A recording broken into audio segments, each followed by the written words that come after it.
ఇప్పుడు కేవలం 7999K up to 10 kgs వరకు బరువు తగ్గి అధిక బరువు నుంచి వచ్చే ప్రధాన సమస్యలను దూరం చేసుకోండి. ఆఫర్స్ కొల్లగొట్టడంలో రష్మిక శ్రీలీలను మించిపోయింది మలయాళ కుట్టి సంయుక్త మీనన్.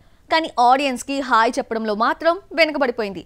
ఏడాదిన్నరకి పైగా ఆడియన్స్ కి దూరంగా ఉన్న విరూపాక్ష బ్యూటీ ఇకపై గ్యాప్ ఇవ్వదట.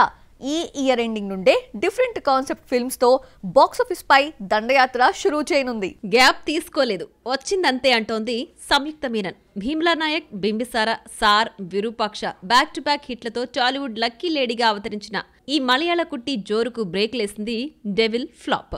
ఈ ఫ్లాప్ ఆమె కెరీర్ ని పెద్దగా ప్రభావితం చేయలేదు, కానీ ఆమె కమిట్ అయిన చిత్రాలు కంప్లీట్ కాకపోవడంతోనే ఊహించిన గ్యాప్ వచ్చేసింది. ఈ గ్యాప్ ఫిల్ చేసేందుకు బిగ్ స్కెచ్చే వేస్తోంది.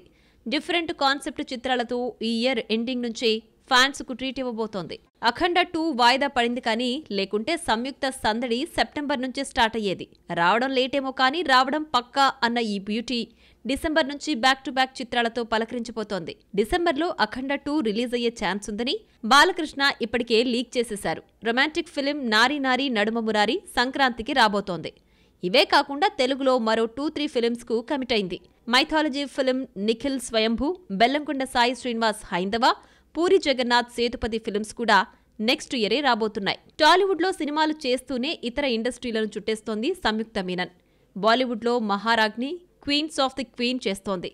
ఇక ఎన్నో సంవత్సరాలుగా తెరకెక్కుతోన్న మోహన్ లాల్, జీతూ జోసెఫ్ ఫిలిం కూడా నెక్స్ట్ ఇయర్ వచ్చే ఛాన్స్ ఉంది. ఇక Lokesh Kanagaraj cinematic universe Benz కూడా ప్రిపేర్ అవుతోంది. ఈ సినిమాలన్నీ కూడా 2026లో రిలీజ్ కానున్నాయి.